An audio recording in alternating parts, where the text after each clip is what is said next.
एक खोजी सन्यासी की यात्रा। श्री रामकृष्ण परमहंस के निधन के बाद स्वामी विवेकानंद ने कई वर्ष कठिन साधना और भारत भ्रमण में बिताए। इस दौरान उन्होंने भारत की गरीबी और अज्ञानता को करीब से देखा, जिससे उनका हृदय द्रवित हो उठा। उन्हें महसूस हुआ कि उनका मिशन केवल व्यक्तिगत मुक्ति नहीं, बल्कि मानवता की सेवा और भारत का पुनरुत्थान है। कन्याकुमारी की शिला पर ध्यान करते हुए उन्होंने एक साहसिक निर्णय लिया कि वे पश्चिम अमेरिका जाएंगे, ताकि वे भारतीय अध्यात्म का खजाना बांट सके और बदले में अपने देश के गरीबों के उत्थान के लिए मदद जुटा सके।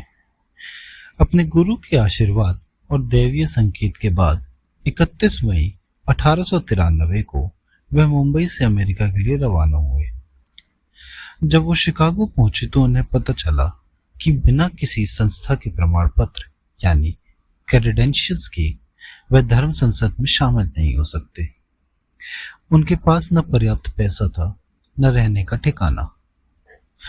उन्होंने कड़ाके की ठंड में एक खाली मालगाड़ी के डब्बे में रात बिताई और सन्यासी की तरह घर घर जाकर मदद मांगी, जहां उन्हें अपमान भी सहना पड़ा। अतः हार्वर्ड के प्रोफेसर J.H. राइट ने उनकी प्रतिभा पहचान कर कहा, स्वामी जी, आपसे प्रमाण पत्र मांगना सूरज से उसके चमकने का अधिकार पूछने जैसा है। उनकी मदद से स्वामी विवेकानंद को धर्म संसद में प्रतिनिधि के रूप में जगह मिली। 11 सितंबर 1893 को शिकागो के आर्ट इंस्टीट्यूट में दुनिया के सभी प्रमुख धर्मों के प्रतिनिधि जुटे थे। अन्य वक्ता लिखित भाषण पढ़ रहे थे, लेकिन स्वामी जी बिना किसी तैयारी के मां सरस्वती का स्मरण कर मंच पर खड़े हुए। जैसे ही उन्होंने अपना संबोधन शुरू किया, अमेरिका के भाइयों और बहनों, पूरा हॉल 2 मिनट तक तालियों की गड़गड़ाहट से गूंजता रहा। औपचारिकता छोड़कर उन्होंने मानवता के नाते जो अपनापन दिखाया, उसने सबका दिल जीत लिया। उन्होंने दुनिया को सिखाया कि सभी धर्म सत्य हैं और एक ही ईश्वर की ओर ले जाते हैं। मनुष्य केवल शरीर नहीं, बल्कि एक अमर और शुद्ध आत्मा है। कट्टरता और सांप्रदायिकता को खत्म कर हमें एक दूसरे के धर्मों को स्वीकार करना चाहिए। रातों रात स्वामी जी पूरे अमेरिका में छा गए। कल तक जो एक अनजान सन्यासी थे, वह आज विश्व पटल पर भारत की आध्यात्मिक शक्ति का चेहरा बन चुके थे। अध्याय 1, स्वागत का उत्तर। 11 सितंबर 1893।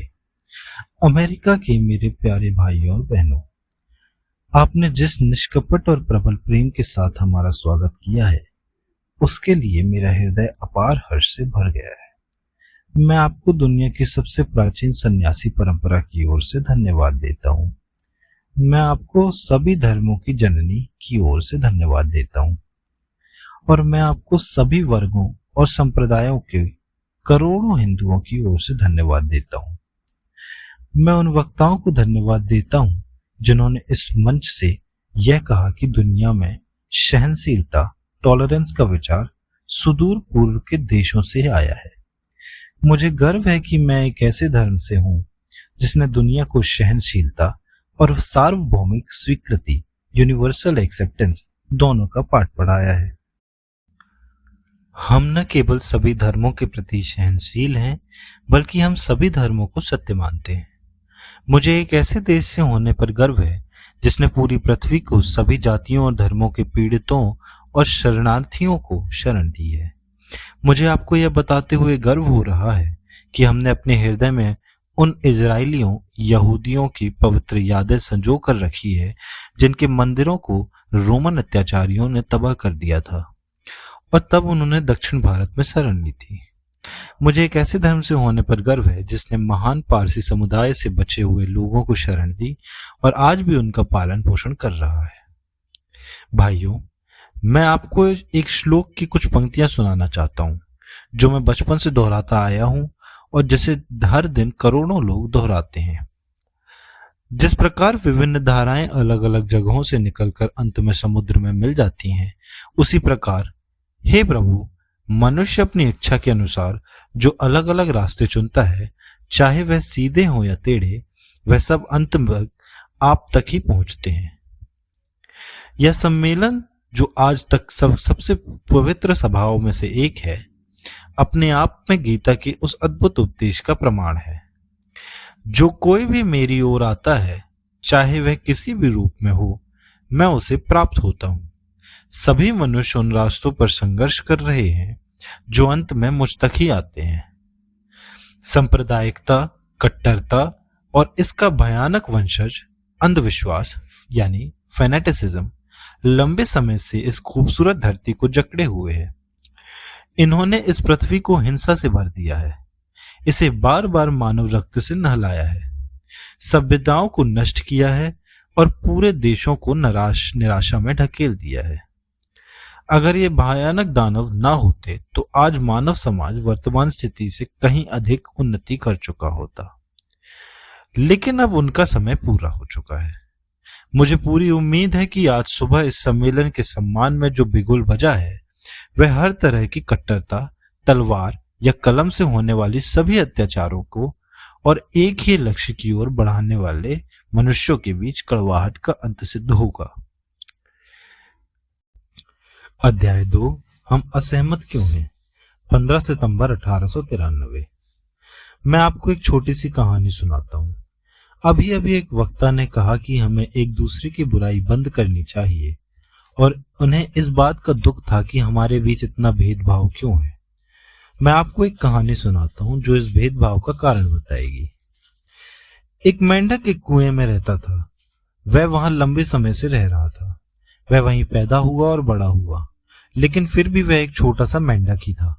वह हर दिन कुएं की सफाई करता और वहां के कीड़े मकोड़ों को खाकर बड़ा और मोटा हो गया था।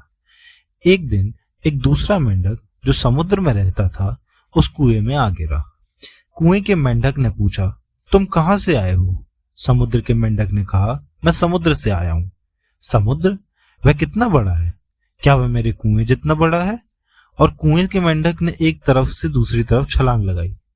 समुद्र के मेंढक ने कहा, मेरे दोस्त, तुम समुद्र की तुलना एक छोटे से कुएं से कैसे कर सकते हो?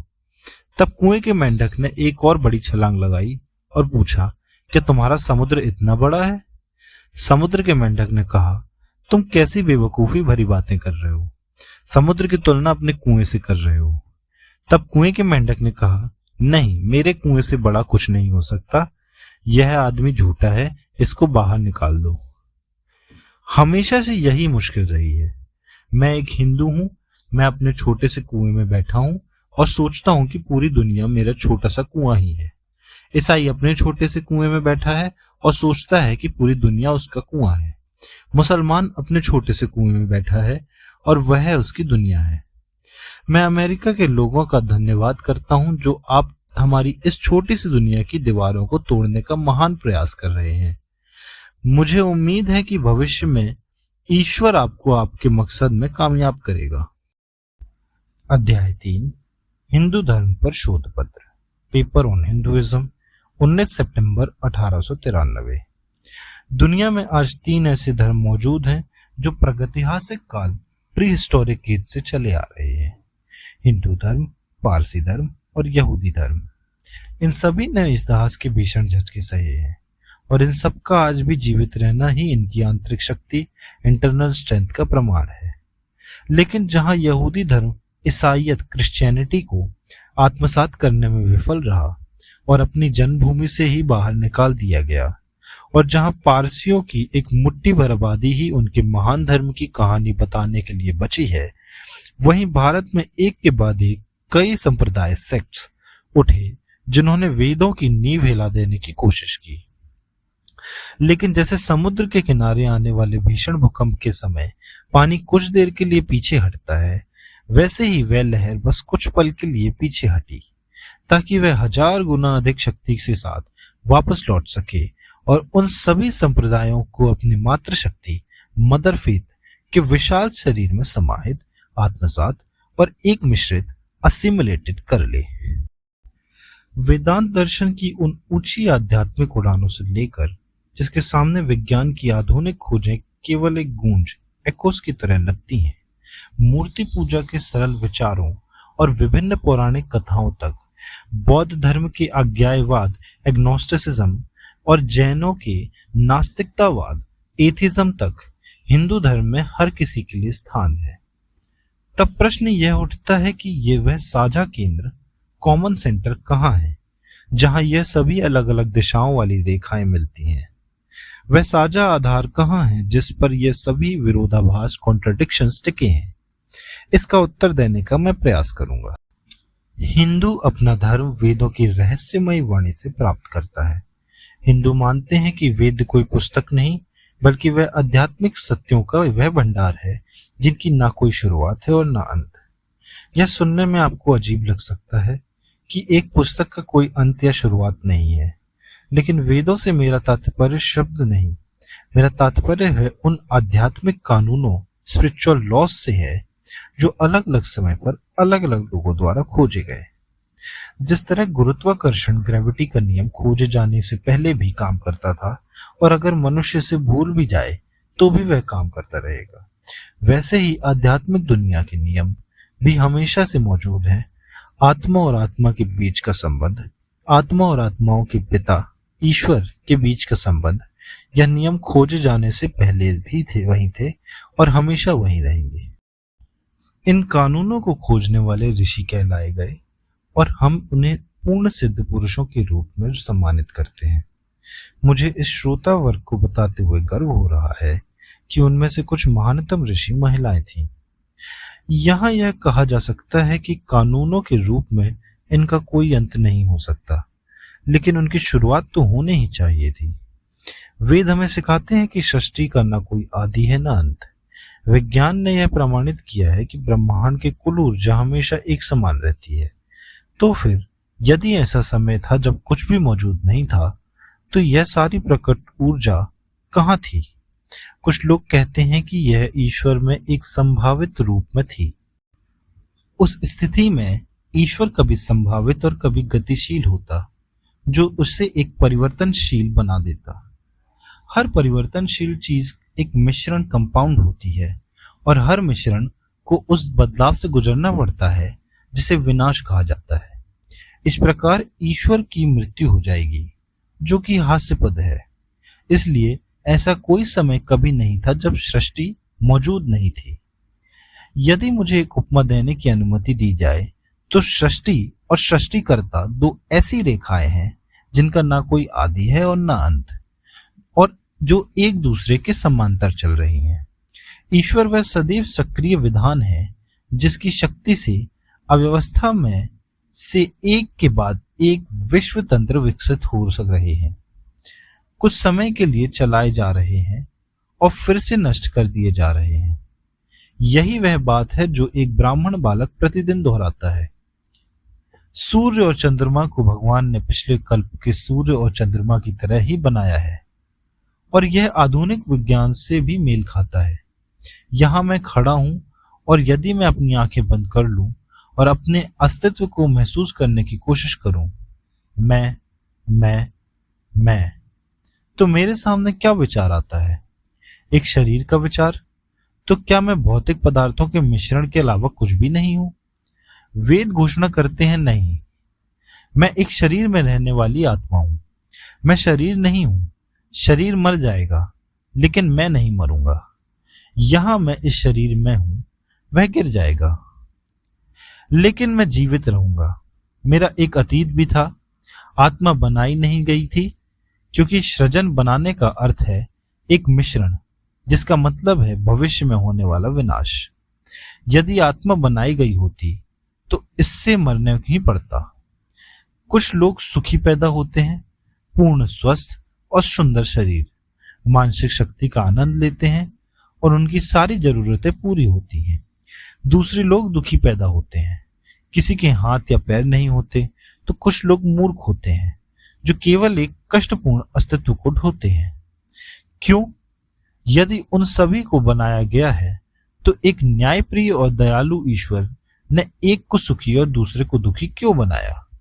वह इतना पक्षपाती क्यों है? और यह तर्क देने से भी बात नहीं सुधरेगी कि जो इस जीवन में दुखी है वह भविष्य के किसी जीवन में सुखी होंगे। एक न्यायप्रिय और दयालु ईश्वर के शासन में एक व्यक्ति यहां भी दुखी क्यों हो? दूसरी बात यह है कि एक सृष्टिकर्ता ईश्वर का विचार इस विषमता एनोमली को स्पष्ट नहीं करता, बल्कि केवल एक सर्वशक्तिमान सत्ता के क्रूर आदेश को प्रकट करता है। इसलिए व्यक्ति के जन्म से पहले निश्चित रूप से ऐसे कारण रहे होंगे जिन्होंने उसे दुखी या सुखी बनाया, और वह उसके पिछले कर्म थे। क्या मन और शरीर के सभी वृत्तियां विरासत में मिले स्वभाव इनहेरिटेड एप्टीट्यूड द्वारा स्पष्ट नहीं की जा सकती? यहाँ दो समांतर पैरेलल रेखाएं हैं, एक मन की और दूसरी पदार्थ मैटर की। यदि पदार्थ और इसकी रूपांतरण की क्षमता ही वह सब कुछ स्पष्ट कर सकती जो हमारे पास है, तो आत्मा के अस्तित्व को मानने के लिए कोई आवश्यकता ही नहीं रहती। लेकिन यह सिद्ध नहीं किया जा सकता कि विचार थॉट पदार्थ से, और यदि दार्शनिक अद्वैतवाद मोनोइज्म एक आवश्यकता है, तो आध्यात्मिक अद्वैतवाद निश्चित रूप से भौतिक अद्वैतवाद की तुलना में अधिक तार्किक है और कम से कम उतना ही प्रशंसनीय है। लेकिन यहाँ इनमें से किसी की भी आवश्यकता नहीं। हम इस बात से इनकार नहीं कर सकते कि शरीर में कुछ आनुवंशिक प्रवृत्तियां हेरिडेटरी टेंडेंसीज होती हैं जो हमें विरासत में मिलती हैं, लेकिन वह प्रवृत्तियां केवल शारीरिक बनावट को दर्शाती है, जिसके माध्यम से केवल एक विशेष मन ही एक विशेष तरीके से कार्य कर सकता है। मन की वह विशेष प्रवृत्तियां जो पिछले कर्मों से कारण पैदा हुई हैं, केवल उसी शरीर में प्रकट हो सकती हैं जिसमें वह प्रवृत्तियां कार्य करने के लिए उपयुक्त वातावरण पाती हैं। यह विज्ञान के साथ पूरी तरह मेल खाता है, क्योंकि विज्ञान कारण और प्रभाव के नियम लॉ ऑफ कॉजेशन द्वारा हर चीज की व्याख्या करना चाहता है, और कारण यहाँ पिछले अनुभवों में पाया जाता है। एक और सुझाव है, इन सब बातों को मान लेने के बाद भी आत्मा निरंतरता कंटिन्यूटी की क्या आवश्यकता है? यदि हम पिछले अनुभवों की कोई स्मृति नहीं है, तो इसका उत्तर देना आसान है। स्मृति केवल अनुभव की सतह है। अनुभव की गहराई में हमारे सभी कार्य संचित स्टोर्ड रहते हैं। बस उन अनुभवों को फिर से सतह पर लाने की कोशिश करें और आपको अपने पिछले जन्मों का ज्ञान हो जाएगा। यह प्रत्यक्ष प्रमाण है, और प्रमाण ही किसी सिद्धांत की सत्यता की कसौटी है। ऋषि पूरी दुनिया को यह चुनौती देते हैं, हमने उस रहस्य को पा लिया है जिससे स्मृति के सागर की गहराई तक पहुंचा जा सकता है। कोशिश करो और तुम्हें भी अपने पिछले जन्मों की पूरी स्मृति मिल जाएगी। अतः हिंदू का मानना है कि वह एक आत्मा है जिसे तलवार काट नहीं सकती, आग जला नहीं सकती, पानी भिगो नहीं सकता और हवा सुखा नहीं सकती। वह मानता है कि हर आत्मा एक चक्र है जिसकी परिधि सर्कमफेरेंस कहीं नहीं है, लेकिन जिसका केंद्र शरीर में, और मृत्यु का अर्थ केवल इस केंद्र का एक शरीर से दूसरे शरीर में स्थानांतरित चेंज होना है। न ही आत्मा पदार्थ की स्थितियों द्वारा सीमित है।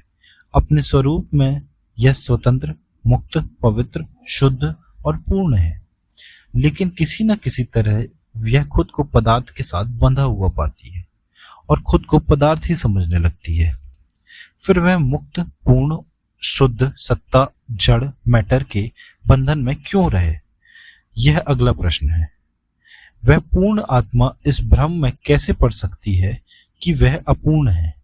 हमें बताया गया है कि हिंदू इस प्रश्न से कतराते हैं और कहते हैं कि ऐसा कोई भी प्रश्न हो ही नहीं सकता। कुछ विचारक एक या अधिक से अधिक अर्धपूर्ण क्वासी परफेक्ट सत्ताओं की कल्पना कर इसका उत्तर देना चाहते हैं और उस रिक्त स्थान को भरने के लिए बड़े बड़े वैज्ञानिक नामों का उपयोग करते हैं, परंतु नाम देना व्याख्या करना नहीं है। प्रश्न वही बना रहता है, वह पूर्ण कैसे अर्धपूर्ण बन सकता है? वह शुद्ध, वह असीम एब्सोल्यूट अपने स्वभाव का एक सूक्ष्म कण भी कैसे बदल सकता है? परंतु हिंदू सच्चा है, वह कुतर्क का सहारा नहीं लेना चाहता।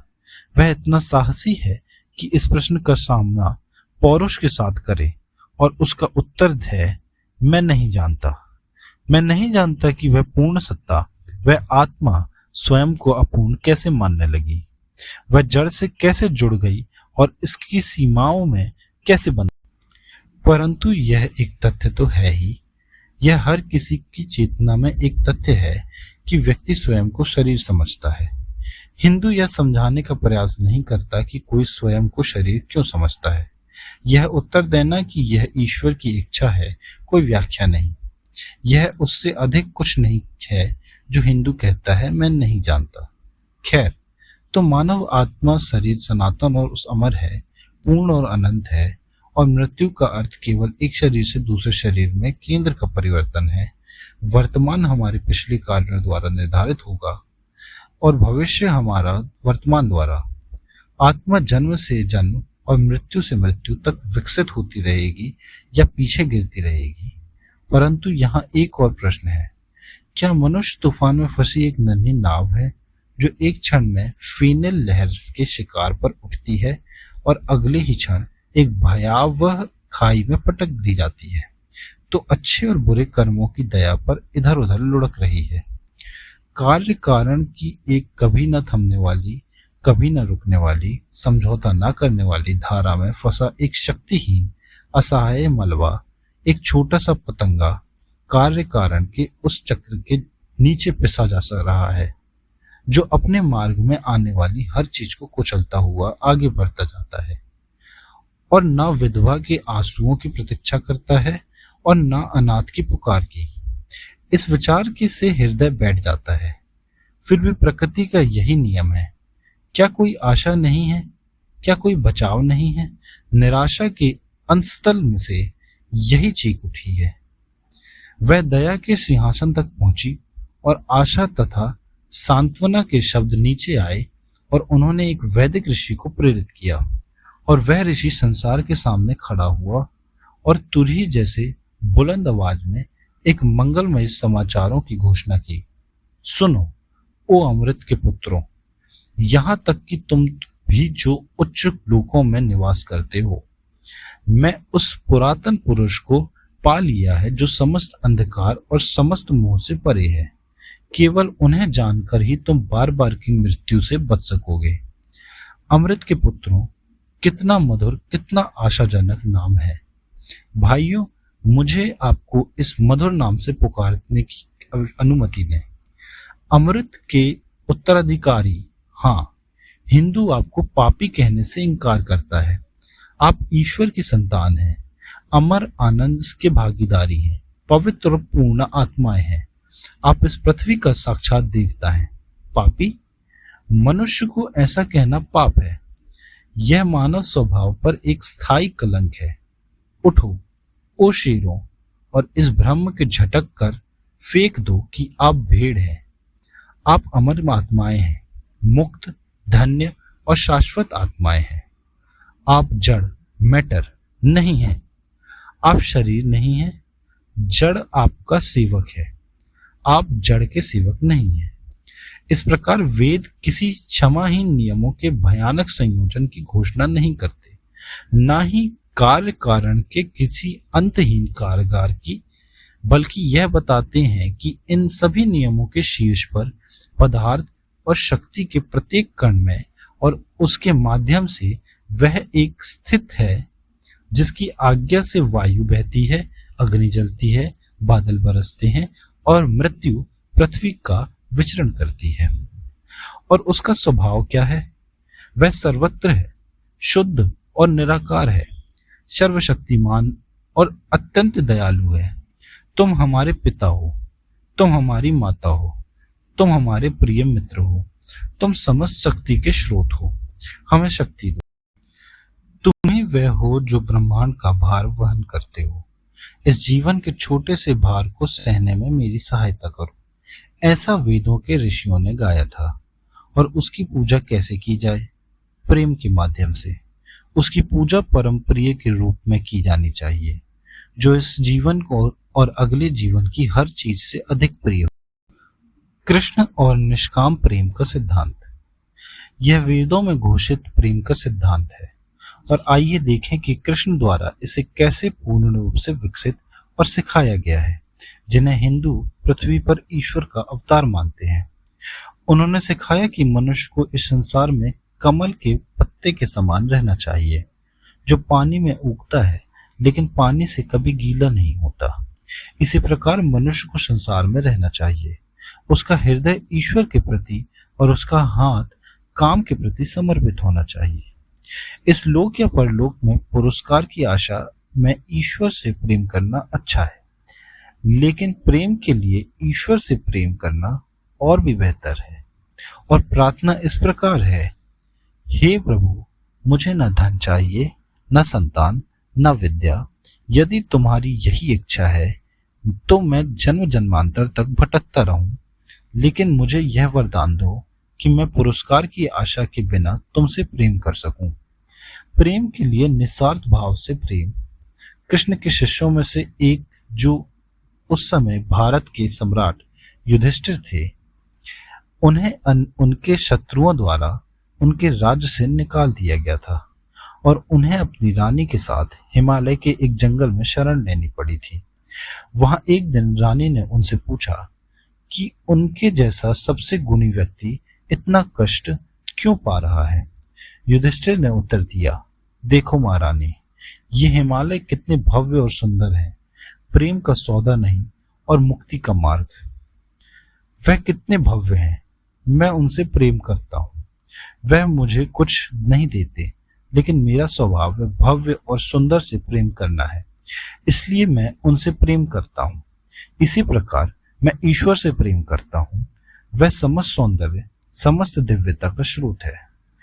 वह प्रेम किए जाने योग्य एकमात्र वस्तु है। मेरा स्वभाव उससे प्रेम करना है और इसलिए मैं प्रेम करता हूँ। मैं किसी चीज के लिए प्रार्थना नहीं करता, मैं कुछ नहीं मांगता। वह मुझे जहां चाहे वहां रखे। मुझे केवल प्रेम के लिए उससे प्रेम करना चाहिए। मैं प्रेम में सौदा नहीं कर सकता। वेद सिखाते हैं कि आत्मा दिव्य है, केवल जड़ के बंधन में फंसी हुई है। पूर्णता तब प्राप्त होगी जब वह बंधन टूट जाएगा, और इसके लिए वह जिस शब्द का प्रयोग करते हैं वह है मुक्ति, स्वतंत्रता, अपूर्णता और बंधनों से स्वतंत्रता, मृत्यु और दुख से स्वतंत्रता। और यह बंधन केवल ईश्वर की कृपा से ही गिर सकता है, और यह कृपा पवित्र लोगों पर आती है। इसलिए पवित्रता उसकी कृपा की शर्त है। वह कृपा कैसे कार्य करती है? वह स्वयं को शुद्ध हृदय के सामने प्रकट करता है। शुद्ध और निर्मल लोग इसी जीवन में ईश्वर को देखते हैं। हाँ, और तभी हृदय की सारी कुटिलता सीधी हो जाती है। तब सारे संदेह मिट जाते हैं। वह सब कार्य कारण की किसी भयानक नियम का खिलौना नहीं रह जाता। यह बहुत केंद्र हिंदू धर्म की अत्यंत महत्वपूर्ण अवधारणा है। हिंदू केवल शब्दों और सिद्धांतों पर जीवित नहीं रहना। यदि सामान्य इंद्रिय जन्य अस्तित्व के परे भी कोई अस्तित्व है तो वह उसका प्रत्यक्ष साक्षात्कार करना चाहता है। यदि उसके भीतर कोई ऐसी आत्मा है जो जड़ मैटर नहीं है, यदि कोई सर्वदयालु वैश्विक परम आत्मा है, तो वह सीधे उसके पास जाएगा। उसे उसका दर्शन करना ही होगा, और केवल यही उसके सभी संदेहों को नष्ट कर सकता है। इसलिए एक हिंदू ऋषि आत्मा और ईश्वर के बारे में जो सबसे बड़ा प्रमाण देता है वह यह है, मैंने आत्मा को देखा है, मैंने ईश्वर को देखा है, और पूर्णता ही यही एकमात्र शर्त है। हिंदू धर्म केवल कुछ सिद्धांतों या मतों में विश्वास करने के लिए संघर्ष और प्रयासों का नाम नहीं है, बल्कि वह अनुभव करने, रियलाइजिंग में, केवल विश्वास करने में नहीं बल्कि हो जाने और बन जाने, बीइंग एंड बिकमिंग में है। इस प्रकार उनकी संपूर्ण पद्धति का उद्देश्य निरंतर संघर्ष द्वारा पूर्ण बनना, दिव्य बनना, ईश्वर तक पहुंचना और ईश्वर के दर्शन करना और ईश्वर तक पहुंचना, देखना कि और वैसा ही पूर्ण बन जाना जैसा कि स्वर्ग में स्थित पिता पूर्ण है। यही हिंदुओं का धर्म है, अद्वैत और व्यक्तित्व का विलय। और जब मनुष्य पूर्णता प्राप्त कर लेता है तब उसका क्या होता है? वह अनंत आनंद का जीवन जीता है। वह उस अनंत और पूर्ण आनंद का उपभोग भी करता है, जिसे प्राप्त करना ही मनुष्य का एकमात्र लक्ष्य होना चाहिए। अर्थात ईश्वर, और वह ईश्वर के साथ उस परमानंद का अनुभव करता है। यहाँ तक सभी हिंदू सहमत हैं। भारत के सभी संप्रदायों का यही साझा धर्म है। लेकिन फिर पूर्णता और तो असीम एब्सोल्यूट है, और असीम दो या तीन नहीं हो सकते। उसका कोई गुण नहीं हो सकते। यह कोई व्यक्ति इंडिविजुअल नहीं हो सकता। और इसके लिए जब एक आत्मा पूर्ण और असीम हो जाती है तो उसे ब्रह्मा के साथ एक हो ही होना होगा। तब उसे केवल ईश्वर का ही बोध होगा। वही पूर्णता, वही वास्तविकता जो उसका अपना स्वभाव और अस्तित्व है। सत्य, चित्त, आनंद, existence absolute, knowledge absolute and bliss absolute. हमने अक्सर पढ़ा है कि इस व्यक्तित्व को खोना और जड़ का या पत्थर बन जाना कहा जाता है। वह उन घावों का मजाक उड़ाता है जिन्हें कभी चोट महसूस नहीं हुई। मैं आपसे कहता हूं कि वह वैसा कुछ नहीं है। यदि इस छोटे से शरीर की चेतना का आनंद लेना सुखद है, तो दो शरीरों की चेतना का आनंद लेना और भी बड़ा सुख होना चाहिए। और इसी प्रकार शरीरों की संख्या बढ़ने के साथ सुख का पैमाना बढ़ता जाएगा, और सुख का अंतिम लक्ष्य तब प्राप्त होगा जब वह विज्ञान और धर्म का मिलन एक वैश्विक चेतना, यूनिवर्सल कॉन्शियसनेस बन जाएगा। इसलिए उस अनंत वैश्विक व्यक्तित्व को पाने के लिए इस दुखद छोटे कैदी व्यक्तित्व को जाना ही होगा। तभी मृत्यु समाप्त हो सकती है। जब मैं जीवन के साथ एक हूं तभी दुख समाप्त हो सकता है। जब मैं स्वयं आनंद के साथ एक हूं तभी सभी त्रुटियां समाप्त हो सकती हैं। जब मैं स्वयं ज्ञान के साथ एक हूं, और यही अनिवार्य वैज्ञानिक निष्कर्ष है। विज्ञान ने मुझे यह सिद्ध कर दिया है कि शारीरिक व्यक्तित्व एक भ्रम है। वास्तव में मेरा शरीर जड़, मैटर के साथ एक अटूट महासागर के में निरंतर बदलता रहने वाला एक छोटा सा हिस्सा है, और मेरी आत्मा के संबंध में अद्वैत, एकात्मता की ही अनिवार्य निष्कर्ष है। विज्ञान और कुछ नहीं बल्कि एकता की खोज है। जैसे ही विज्ञान पूर्ण एकता तक पहुंच जाएगा, वह आगे बढ़ना बंद कर देगा, क्योंकि वह अपने लक्ष्य तक पहुंच चुका है होगा। उदाहरण के लिए रसायन विज्ञान तब और आगे प्रगति नहीं कर पाएगा जब वह उस एक मूल तत्व की खोज कर लेगा जिससे अन्य सभी तत्व बने हैं। भौतिक विज्ञान तब रुक पा जाएगा जब वह उस एक ऊर्जा को खोजने में सक्षम होगा जिसके अन्य सभी केवल रूप मात्र हैं। और धर्म का विज्ञान भी तब पूर्ण हो जाता है जब वह बहुदेववाद का खंडन उस एक की खोज लेता है जो मृत्यु के इस ब्रह्मांड में एकमात्र जीवन है, जो इस परिवर्तनशील संसार का स्थायी आधार है। वह एक जो एकमात्र आत्मा है और अन्य सभी आत्माएं जिसकी केवल भ्रामक अभिव्यक्तियां हैं।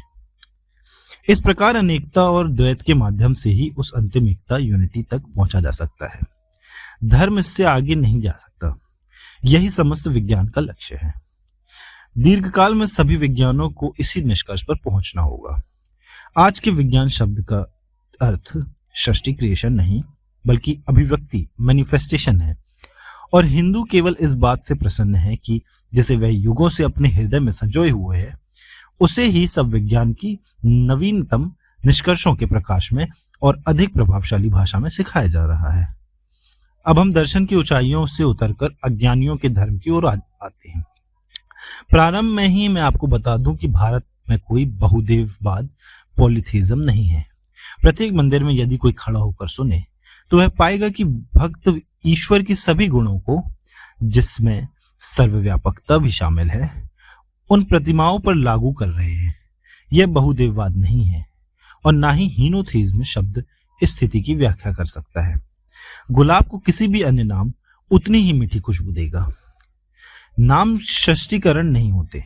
मुझे याद है बचपन में मैंने भारत में एक ईसाई धर्म प्रचारक को भीड़ के सामने उपदेश देते सुना था।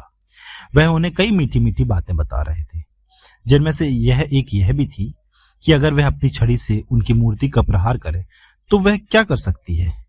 उनके एक श्रोता ने तीखे स्वर में उत्तर दिया, अगर मैं आपके ईश्वर का अपमान करूं तो वह क्या कर सकते हैं। उपदेशक ने कहा, मरने के बाद तुम्हें दंड मिलेगा। हिंदू ने पलटवार करते हुए कहा, तो मरने के बाद मेरी मूर्ति तुम्हें दंड देगी। वृक्ष अपने फलों से पहचाना जाता है। जब मैंने उन लोगों के बीच जिन्हें मूर्ति पूजक कहा जाता है, ऐसे लोगों को देखा है जिनके समान नैतिकता, आध्यात्मिकता और प्रेम मैंने कहीं और नहीं देखा। तो मैं रुककर स्वयं से पूछता हूँ, क्या पाप से पवित्रता उत्पन्न हो सकती है? अंधविश्वास मनुष्य का सबसे बड़ा शत्रु है, लेकिन कट्टरता उससे भी बदतर है। एक ईसाई चर्च क्यों जाता है? क्रूस पवित्र क्यों है? प्रार्थना करते समय चेहरा आकाश की ओर क्यों किया जाता है? कैथोलिक चर्च में इतनी सारी मूर्तियां क्यों हैं? प्रोटेस्टेंट प्रार्थना करते समय उनके मन में इतनी सारी छवियां क्यों अछूती हैं? मेरे भाइयों, हम बिना किसी मानसिक विचार के किसी भी चीज के बारे में सोच नहीं सकते। हम सांस लिए बिना जीवित नहीं रह सकते, क्योंकि छवि से भी अधिक महत्वपूर्ण है। संगति के नियम के अनुसार भौतिक छवि मानसिक विचार को जन्म देती है और इसके विपरीत भी। यही कारण है कि हिंदू पूजा करते समय बाहरी प्रतीक का उपयोग करते हैं।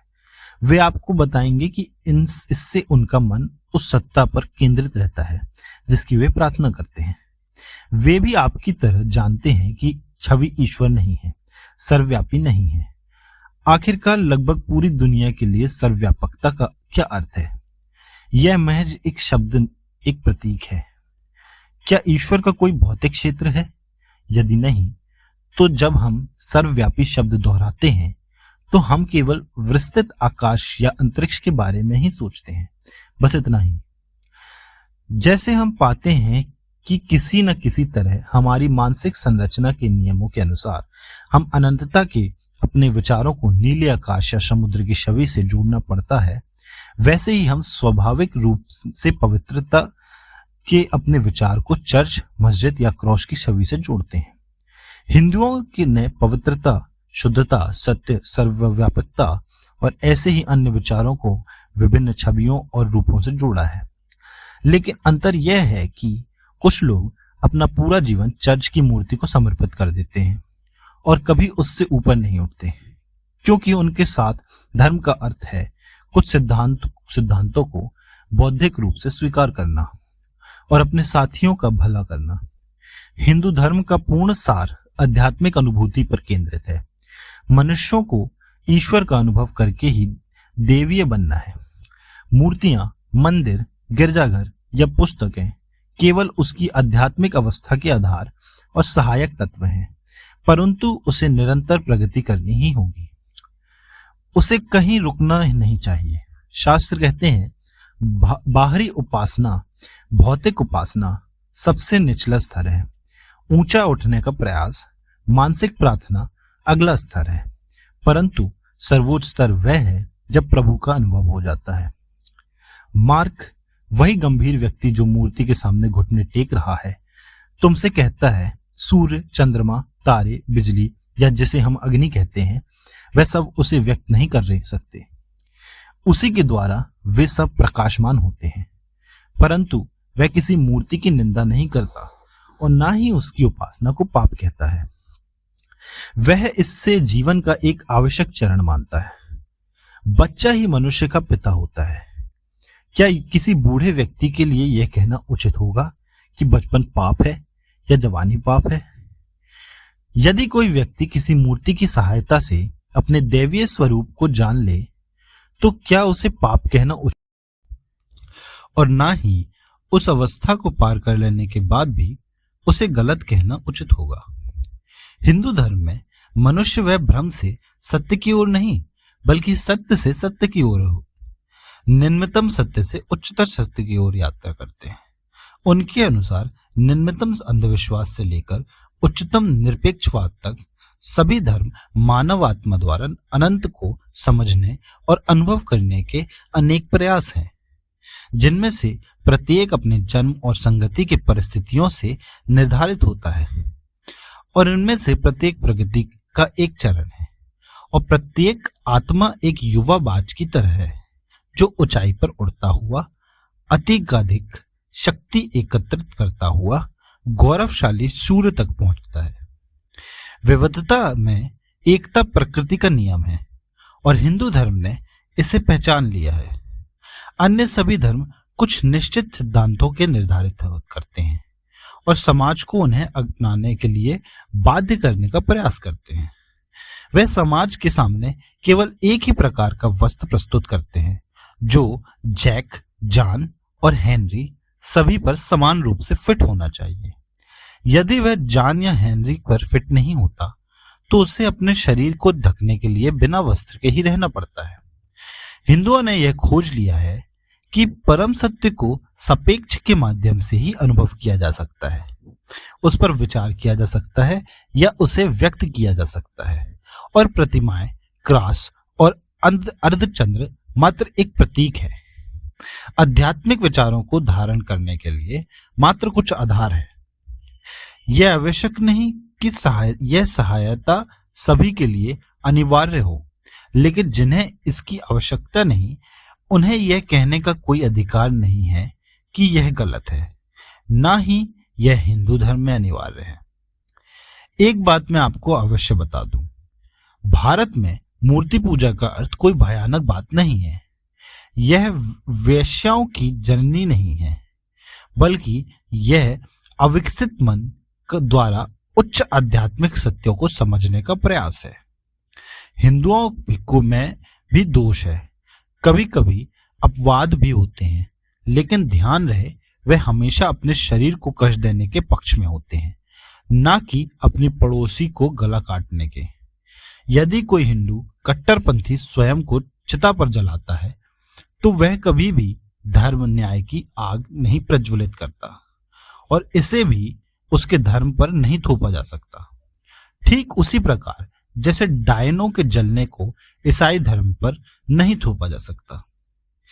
हिंदू धर्म में धर्मों का संपूर्ण संसार विभिन्न परिस्थितियों और स्थितियों से गुजरते हुए एक ही लक्ष्य की ओर विभिन्न पुरुषों और महिलाओं की यात्रा मात्र है। प्रत्येक धर्म भौतिक मनुष्य से ईश्वर का विकास करता है, और वही ईश्वर इन सभी का प्रेरणा स्रोत है। तो फिर इतनी सारी विरोधाभास क्यों है? हिंदू कहता है कि यह केवल दिखावटी है।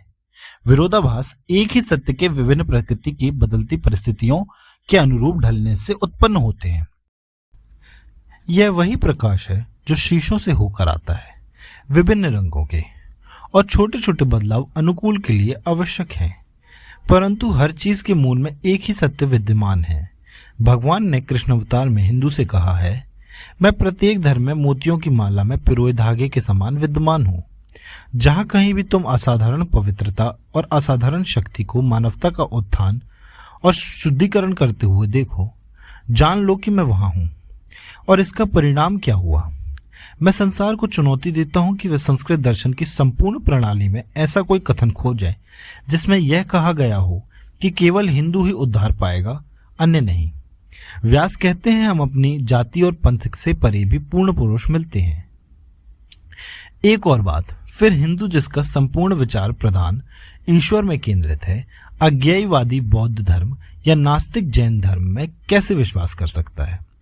जैन या बौद्ध धर्म के अनुयायी ईश्वर पर निर्भर नहीं होते, बल्कि उनके धर्म की संपूर्ण शक्ति प्रत्येक धर्म के मूल सत्य की ओर निर्देशित होती है, जो मनुष्य से ईश्वर का उद्भव है। उन्होंने पिता को नहीं देखा, परंतु पुत्र को देखा है, और जिसने पुत्र को देखा है उसने पिता को भी देखा है।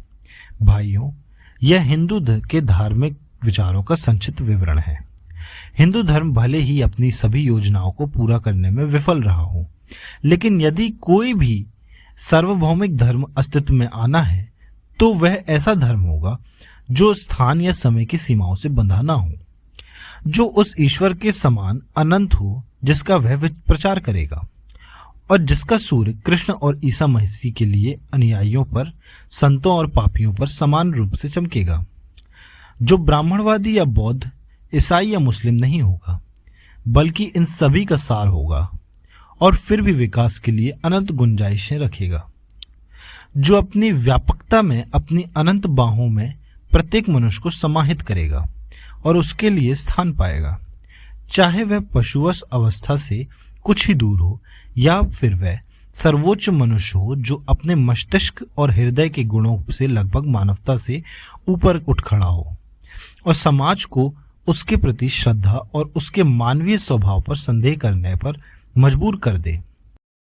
यह एक ऐसा धर्म होगा जिसकी शासन प्रणाली में उत्पीड़न या असहिष्णुता के लिए कोई स्थान नहीं होगा, जो प्रत्येक पुरुष और महिला में देवता को मान्यता देगा और जिसका संपूर्ण उद्देश्य, जिसकी संपूर्ण शक्ति मानवता को उसके अपने सच्चे दिव्य स्वरूप के साकार करने में सहायता पर केंद्रित होगी। ऐसा धर्म पेश करो और सभी राष्ट्र तुम्हारा अनुसरण करेंगे। अशोक की सभा बौद्ध धर्म की सभा थी। अकबर की सभा हालांकि अधिक सार्थक थी, मात्र एक औपचारिक बैठक थी। अमेरिका का उद्देश्य विश्व के कोने कोने में यह घोषणा करना था कि ईश्वर हर धर्म में विद्यमान है। जो हिंदुओं के ब्रह्मा, पारसियों के अहुरा मिर्जा, बौद्धों के बुद्ध, यहूदियों के यहोवा और ईसाइयों के स्वर्ग पिता हैं, वह आपको आपके महान विचार को साकार करने की शक्ति प्रदान करे। तारा पूर्व में उदय हुआ, वह पश्चिम की ओर निरंतर यात्रा करता रहा, कभी मंद तो कभी तेजस्वी, जब तक कि उसने संसार का चक्कर नहीं लगा लिया और अब वह पूर्व के क्षितिज पर, सनपों के सीमाओं पर पहले से 1000 गुना अधिक तेजस्वी होकर फिर से उदय हो रहा है। जय हो कोलंबिया, स्वतंत्रता की मातृभूमि। तुझे जिसने कभी अपने पड़ोसी के खून के में हाथ नहीं डाला, जिसने कभी अमीर बनने का सबसे छोटा रास्ता पड़ोसियों को लूटना नहीं समझा, सभ्यता की अग्रभाग में सद्भाव का झंडा लेकर चलने का सौभाग्य तुझे दिया गया है। धर्म भारत की सबसे बड़ी आवश्यकता नहीं है। 20 सितंबर 1893। ईसाइयों को हमेशा अच्छी आलोचना के लिए तैयार रहना चाहिए और मुझे नहीं लगता कि अगर मैं थोड़ी आलोचना करूं तो आपको बुरा लगेगा। आप ईसाई जो अब गैर ईसाइयों की आत्मा को बचाने के लिए मिशनरियों को भेजने के इतने शौकीन हैं, आप उनके शरीर की को भुखमरी से बचाने की कोशिश क्यों नहीं करते? भारत में भयानक अकाल के दौरान हजारों लोग भूख से मर गए, फिर भी आप ईसाइयों ने कुछ नहीं किया। आप पूरे भारत में चर्च बनाते हैं, लेकिन सबसे बड़ी बुराई यह है कि पूरब धर्म नहीं है। उनके पास पर्याप्त धर्म है, लेकिन जलते भारत के लाखों पीड़ित लोग रोटी के लिए तरस रहे हैं। वह हमसे रोटी मांगते हैं, लेकिन हम उन्हें पत्थर देते हैं। भूखे लोगों को धर्म का उपदेश देना उनका अपमान, भूखे व्यक्ति को तत्व में मानसा सिखाना उनका अपमान है। भारत में पैसों के लिए उपदेश देने वाले पुजारी को जाति से निकाल दिया जाता है और लोग उस पर थूकते हैं। मैं यहाँ अपने गरीब लोगों के लिए सहायता मांगने आया था और मुझे यह पूरी तरह से समझ में आ गया कि एक ईसाई देश में ईसाइयों से गैर ईसाइयों के लिए मदद पाना कितना मुश्किल है। अध्याय 5, बौद्ध धर्म, हिंदू धर्म की पूर्ति। 26 सितंबर 1893। जैसा कि आपने सुना है, मैं बौद्ध नहीं हूँ, फिर भी मैं हूँ। अगर चीन, जापान या श्रीलंका महान गुरु की शिक्षाओं का पालन करते हैं तो भारत उन्हें धरती पर साक्षात ईश्वर के रूप में पूजता है। आपने कभी सुना है कि मैं बौद्ध धर्म की आलोचना करने जा रहा हूँ, लेकिन इससे मैं आपको केवल यही समझाना चाहता हूँ, मैं जिसकी धरती पर साक्षात ईश्वर के रूप में पूजा करता हूँ उसकी आलोचना करने का मेरा कोई इरादा नहीं है। लेकिन बुद्ध के बारे में हमारा विचार यह है कि उनके शिष्यों ने उन्हें ठीक से नहीं समझा। हिंदू धर्म और बौद्ध धर्म के बीच संबंध, हिंदू धर्म से मेरा तात्पर्य वेदों के धर्म से है, और जिसे आज बौद्ध धर्म कहा जाता है, उसके बीच का अंतर लगभग यहूदी धर्म और ईसाई धर्म के बीच के अंतर के समान है। ईसा मसीह यहूदी थे और शाक्य मुनि हिंदू थे। यहूदियों ने ईसा मसीह को अस्वीकार कर दिया, बल्कि उन्हें सूली पर चढ़ा दिया, जबकि हिंदुओं ने शाक्य मुनि को भगवान मानकर उनकी पूजा की। लेकिन आधुनिक बौद्ध धर्म और भगवान बुद्ध की शिक्षाओं के बीच जो वास्तविक अंतर हम हिंदू दिखाना चाहते हैं, वह मुख्य रूप से इस बात में निहित है, शाक्य मुनि कोई नई बात सिखाने नहीं आए थे, वह भी ईसा मसीह की तरह सिद्ध करने आए थे, ना कि नष्ट करने। अंतर केवल इतना है कि ईसा मसीह के मामले में पुराने लोग यानी यहूदी उन्हें समझ नहीं पाए, जबकि बुद्ध के मामले में उनके ही अनुयायी ही उनकी शिक्षाओं का सार नहीं समझ पाए। जिस प्रकार यहूदी पुराने नियम की सिद्धि को नहीं समझ पाए, उसी प्रकार बौद्ध हिंदू धर्म की सत्यता की सिद्धि को नहीं समझ पाए। मैं फिर दोहराता हूँ, शाक्य मुनि विनाश करने नहीं आए थे, बल्कि वह हिंदू धर्म की पूर्णता, तार्किक निष्कर्ष और तार्किक विकास थे। हिंदू धर्म को दो भागों में बांटा गया है, अनुष्ठानिक और आध्यात्मिक। भिक्षुओं द्वारा आध्यात्मिक भाग का विशेष अध्ययन किया जाता है। इसमें जाति का कोई स्थान नहीं है। भारत में उच्च जाति का व्यक्ति या निम्न जाति का व्यक्ति भिक्षु बन सकते थे और दोनों जातियां समतुल्य हो जाती हैं। धर्म में जाति नहीं है, जाति मात्र एक सामाजिक संस्था है।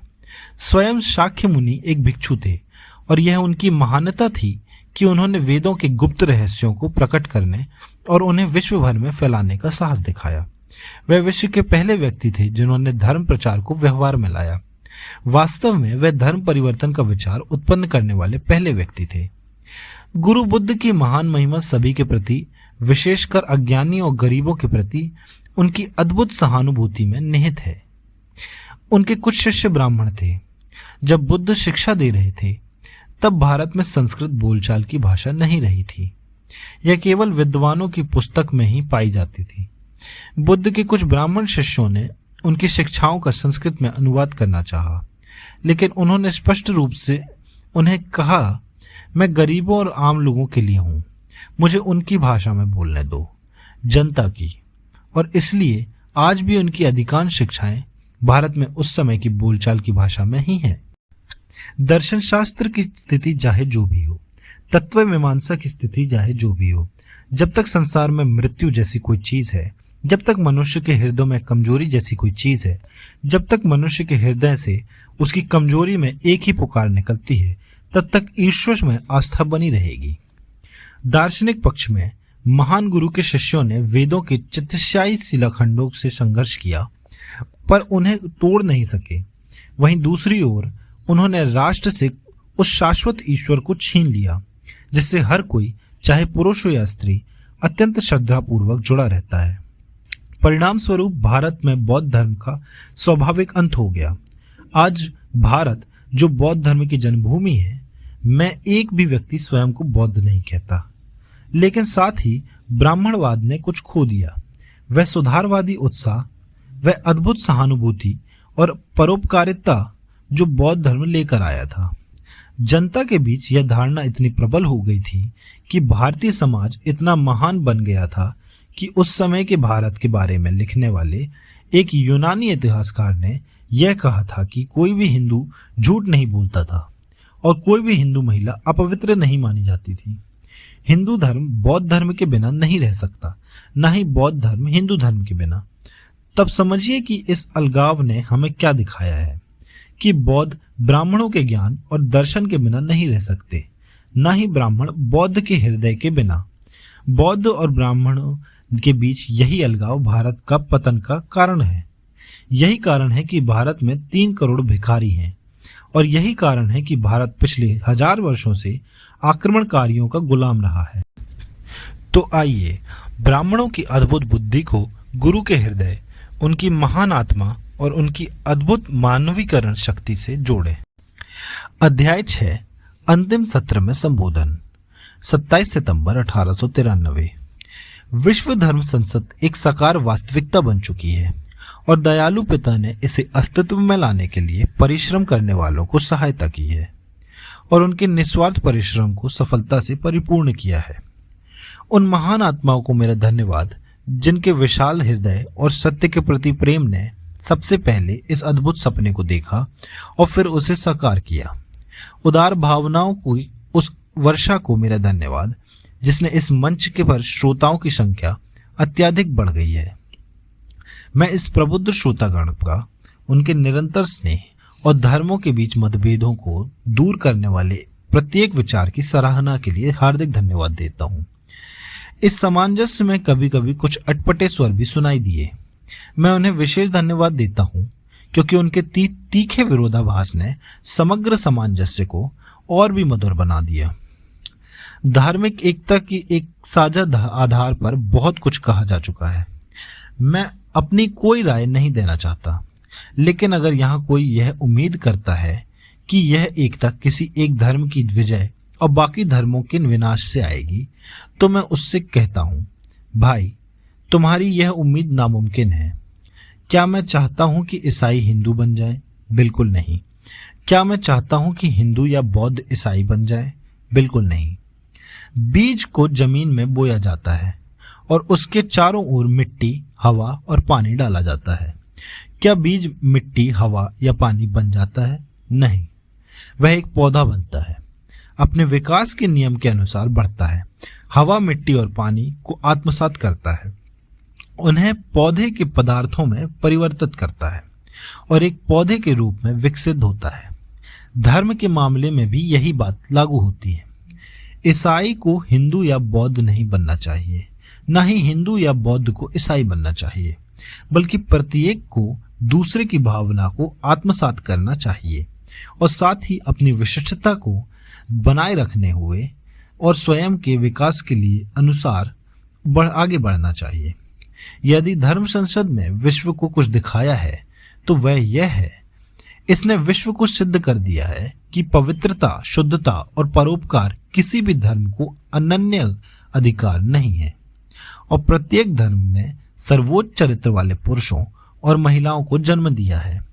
इस प्रमाण में के सामने यदि कोई अपने धर्म को एकमात्र अस्तित्व और अन्य धर्म के विनाश का सपना देखता है तो मुझे उस पर गहरी दया आती है और मैं उसे यह बताना चाहता हूं कि प्रतिरोध के बावजूद प्रत्येक धर्म के झंडे पर शीघ्र ही लिखा जाएगा, सहायता करो, लड़ाई नहीं, एकीकरण करो, विनाश नहीं, सद्भाव और शांति, फूट नहीं।